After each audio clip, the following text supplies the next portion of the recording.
If you've been getting more and more serious about filmmaking or video production or just YouTube in general, you've probably heard someone say that audio is half the viewing experience. And to that I say, I do agree.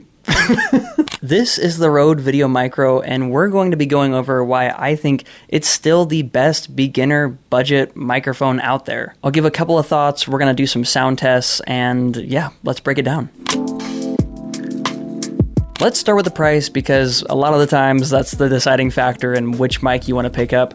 The Rode Video Micro comes in at $70, at least here in the US, and that was at the time of making this video. Maybe that's changed. This is classified as a shotgun microphone, so it's really good for picking up noise in the front and rejecting any noise from the back side of the mic.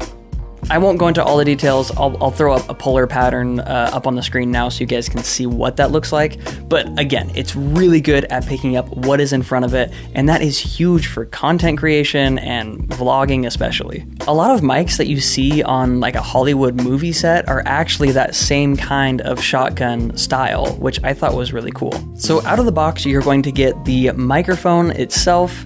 You're going to get this little shock mount, which is great for just taking any sort of bumps if this is on your camera or a boom pole. Just less bump noises when you're kind of walking around and wobbling the camera like this. And then of course you'll get this short 3.5mm cable that will run from the mic directly into your camera's microphone port. Oh, and lastly, you do get your little windshield or dead cat as they call it. Super, super important when filming outside. I don't know who named this the dead cat. One thing you're gonna notice is there's no battery compartment on the mic, and that's because it is technically using phantom power. It's using whatever battery your camera or your audio like field recorder has in it to have power. I had a microphone that needed AA's replaced all the time. It was not fun. Now for some context, I have used this mic for years and years. I have used it on my camera rig, and it's basically just lived there the whole time. Here's an example of the mic plugged into my good old Canon SL2. Again, it just plugs in on this side right here, and then you are ready to go. Primary, secondary audio, this has been amazing, and it's super lightweight too. You can throw this in a camera bag easy and just take it with you wherever you go. Enough chit chat, let's get to some audio tests and let's hear how this puppy sounds.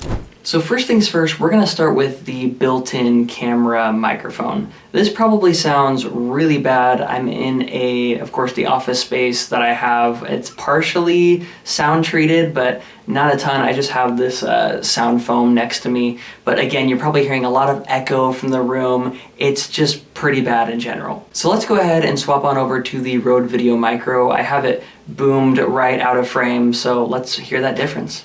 Okay, we've made that swap. You should be hearing a pretty big difference in the audio already off the bat. Again, the mic is just barely out of frame, which is really great for getting crisper and cleaner audio. It's about 10 inches away from my mouth, right out of the frame. I'm kind of touching it right now. You can probably hear this.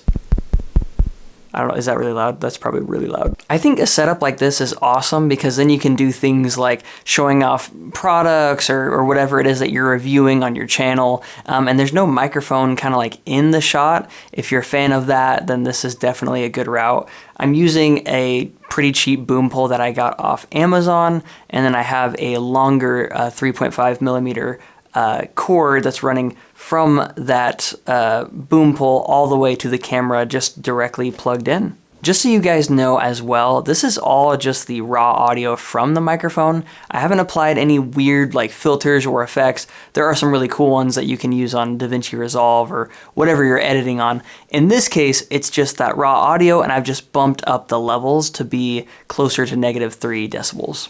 Let's go ahead and assume that you don't have the longer 3.5mm cable and you don't have a boom pole, and let's throw the microphone on top of the camera itself just so we can hear what that would sound like at this distance away. Okay, and now microphone is on top of the camera itself. I bet you're hearing quite a bit of difference just based on the distance. Just so you guys know, I'm using my 50mm lens, which in order to make this whole frame work, I have to move the camera back almost 5 feet. So how is this sounding? Check 1, 2, 3. Okay, on to our last indoor setup. We have the microphone really close to my mouth at this point. We're now probably about 3 to 4 inches away from my mouth, so really close. You can see that the microphone and the boom pole are in frame, so if you don't want the microphone in the frame, then this setup, of course, wouldn't work. Anyone can see that it's right here. But if you don't care about that and you just want this clean, like the cleanest audio you can get, I recommend a setup like this, where you just boom pole it, kind of like I have my podcast mic, and just get it nice and close. That way you can get some really clean audio. Also, this does make me wonder, can you use this microphone in like a streaming or like a podcast scenario? You probably could. If this sound quality is enough for what you need for that podcast or stream, then I think this is a great option. Okay, so we've heard how it sounds in kind of a semi-sound treated room inside. Let's go ahead and try it outside using the Dead Cat as well. It is so pretty outside. The sun is like setting behind me. Birds are chirping. It's like a Disney musical right now. There's kids skateboarding in the distance. Everything you need. For this, I just wanted to see how it sounds with the microphone on top of the camera this time. So we're using the Dead Cat. It should be blocking out any sort of wind noise.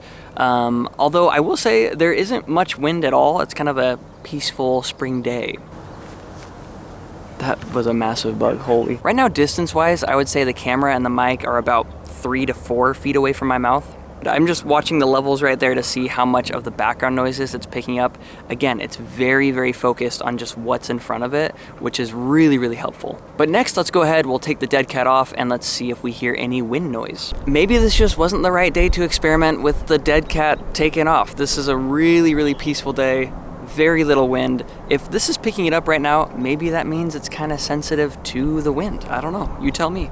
Mic by itself, no Dead Cat. Again, what do we think? Check 1, 2, check 1, 2, 3, 4. Why the fetch is this sunset so pretty? I have no idea. Let me throw this back on here.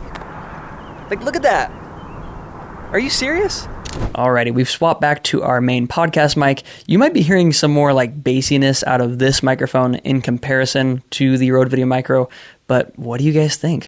I think that with the cheaper price point, the Rode Video Micro is a 10 out of 10 as far as sound quality for me. I think this is a great option for beginners, or if you've already been in video for a long time, just having an extra mic like this on set could be really useful. The phantom power on this thing is for sure my favorite feature. Again, you do not have to worry about battery. You just set it and forget it. Let me know what you guys thought of this mic in the comments down below. Let me know what you'd like to see next in an upcoming video, and I'll see you guys on the next one.